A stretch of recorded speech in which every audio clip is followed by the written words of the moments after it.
بسم اللہ الرحمن الرحیم وَلَقَدْ يَسَّرْنَا الْقُرْآنَ لِلذِّكْرِ فَهَلْ مِن مُدَّكِرٍ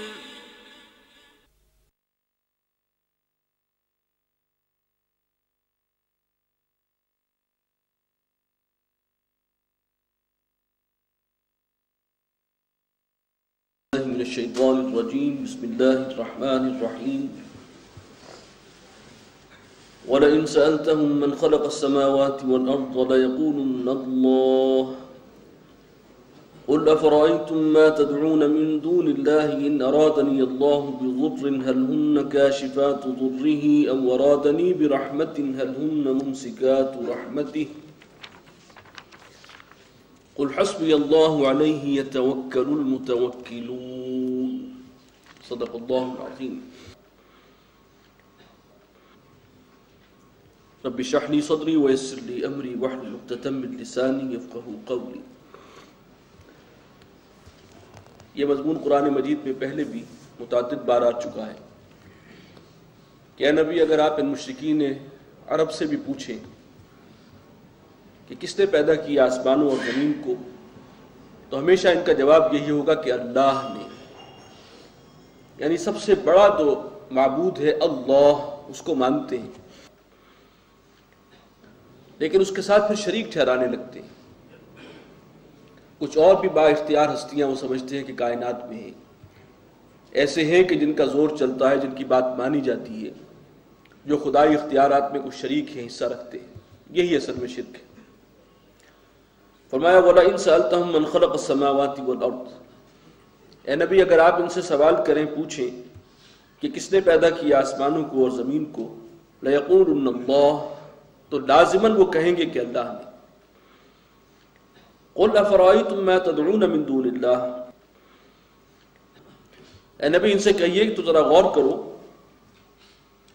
کہ جن کو تم پوچھتے ہو اللہ کے سوا، تدعونا خاص طور پر یہاں جن کو پکارتے ہو مشکل کشائی کے لیے، حاجت روائی کے لیے، اللہ کے سوا، ان ارادنی اللہ بضر، اگر اللہ تعالیٰ مجھے کوئی تکلیف اور نقصان پہنچانا چاہے، هل ہن کاشفات ضرہ، کیا ان کے لیے ممکن ہے کہ وہ اس تکلیف کو مجھ سے رفع کر دیں،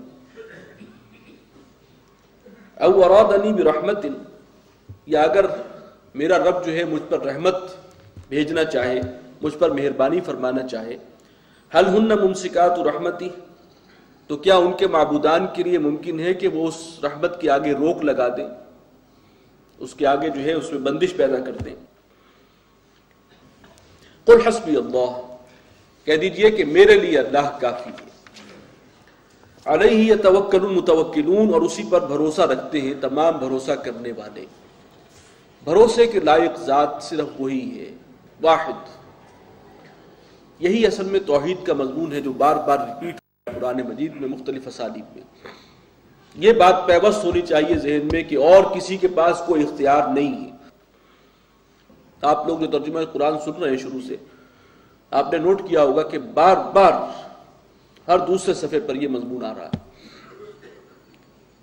لیکن ہماری بدقسمتی ہے کہ ہم قرآن تو پڑھتے نہیں ہیں، لہذا یہ کہ ہم سمجھتے ہیں ہم نام لیوا مسلمان جو ہیں ان میں سے اکثر اور بھی ہیں جن کا حصہ ہے، کسی اور کو بھی مشکل کشائی کے لیے پکارا جا سکتا ہے.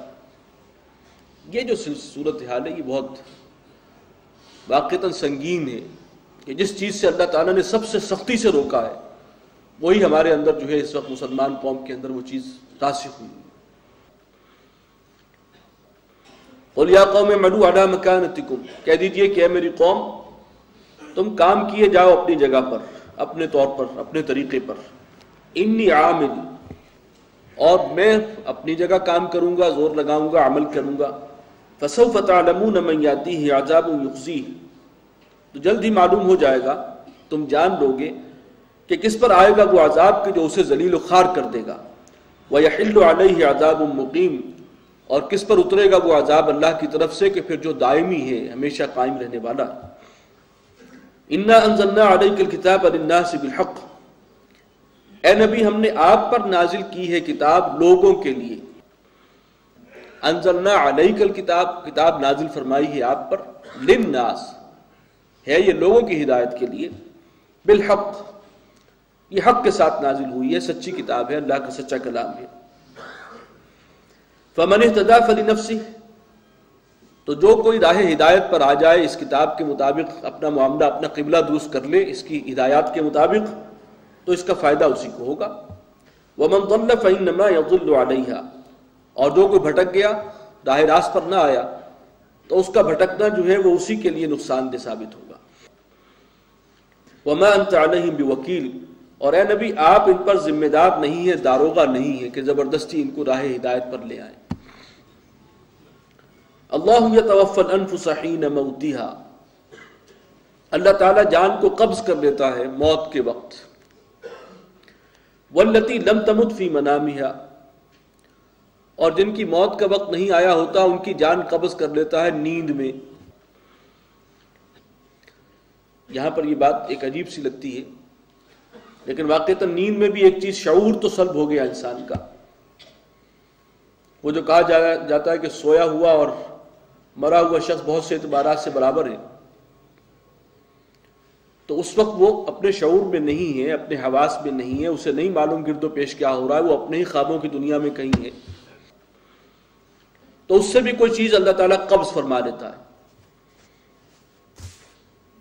فَيُمْسِكُ الَّتِي قَضَىٰ عَلَيْهَا الْمَوْتِ، تو اس کو رکھ لیتا ہے ان جانوں کو جن کے بارے میں موت کا فیصلہ اس کی طرف سے ہو گیا. یعنی جان تو وہ قبض کرتا رہتا ہے موت کے موقع پر بھی اور نیند کے وقت بھی. اس کو تو روک لیتا ہے اپنے پاس جس کا تو موت کا فیصلہ ہو گیا کہ اب اس کی آنکھ کھلنی ہے میدان حشر میں. اور وَيُرْسِلُ الْأُخْرَىٰ، اور جو دوسری ہیں جن کی ابھی موت کا وقت نہیں آیا ان کو واپس لوٹا دیتا ہے. اِلَىٰ أَجَلٍ مُّسَمًّى، ایک وقت معین تک کے لیے. ایک معنی میں ہم روزانہ مرتے ہیں روزانہ جیتے ہیں، روزانہ مرتے ہیں روزانہ جیتے ہیں. اسی نسبت سے جو دعا حضور صلی اللہ علیہ وسلم سے معصور ہے صبح سو کر اٹھنے کی، الحمدللہ الذی احیانی بعدما اماتنی، اس اللہ کا شکر ہے جس نے مجھے زندہ کیا میرے مر جانے کے بعد. اس کے بعد کہ مجھ پر اس نے موت طاری کر دی تھی، ابھی اس نے مجھے مہلت عمل دی ہے، کچھ موقع اور دیا ہے، اس کا بڑا شکر ہے، بڑا کرم ہے. وہ چاہتا تو اس جان کو قبض کیے رکھتا، اپنے پاس روک لیتا. ان فی ذلک لآیات لقوم یتفکرون، یقیناً اس میں نشانیاں ہیں ان لوگوں کے لیے جو غور و فکر کرنے والے ہیں. ام اتخذوا من دون اللہ شفعاء، کیا انہوں نے اللہ کے مقابلے میں کوئی سفارشی تراش لیے ہیں، بنا لیے ہیں، اختیار کر لیے ہیں. یہ جو بت پرستی ہے اسی کے لیے سورہ یونس میں مشرکین کا ایک قول نقل ہوا ہے، ہم شفعاؤنا عند اللہ. جیسے یہاں پر یہ بات آئی ہے کہ ما نعبدہم الا لیقربونا الی اللہ زلفیٰ، ہم جو ان کو پوچھتے ہیں بتوں کو تو اس لیے پوچھتے ہیں کہ یہ ہمیں اللہ سے قریب کر دیں گے، اللہ کو تو مان رہے ہیں. اسی طرح ایک اور سبب بھی بیان ہوا، وہ بھی بہت اہم ہے، اور وہ یہ کہ ہم شفعاؤنا عند اللہ، یہ جو بت ہیں، یہ جن کو ہم پوج رہے ہیں، جن کو پکار رہے ہیں لات و منات کو، یہ اللہ کے ہاں ہمارے سفارشی ہوں گے، شفاعت کریں گے. تو ام اتخذوا من دون اللہ شفعاء، کیا انہوں نے اللہ کے مقابلے میں کچھ سفارشی جو ہے وہ گھڑ لی ہیں، اختیار کر لیے ہیں. قل اولو كانوا لا يملكون شيئا، ان سے کہیے کہ چاہے وہ کچھ بھی کسی شے کا بھی اختیار نہ رکھتے ہوں، کسی شے کے بھی مالک نہ ہوں، بالکل بے اختیار ہستیاں ہوں. ولا یعقلون، اور نہ وہ کچھ سمجھتے ہوں، تب بھی تم سمجھتے ہو کہ وہ تمہارے سفارشی بن جائیں گے. قل للہ الشفاعۃ جمیعا، کہہ دیجئے کہ شفاعت تو کل کی کل اللہ ہی کے اختیار میں ہے. اور یہ شفاعت کے حوالے سے ہم پڑھ چکے ہیں، اللہ تعالیٰ جسے اجازت دے گا اور جس کے حق میں اجازت دے گا وہیں سفارش ہو سکے گی. دونوں چیزیں اللہ کی طرف سے طے ہیں، کون شفاعت کر سکے گا اور کس کے حق میں کر سکے گا. تو شفاعت تو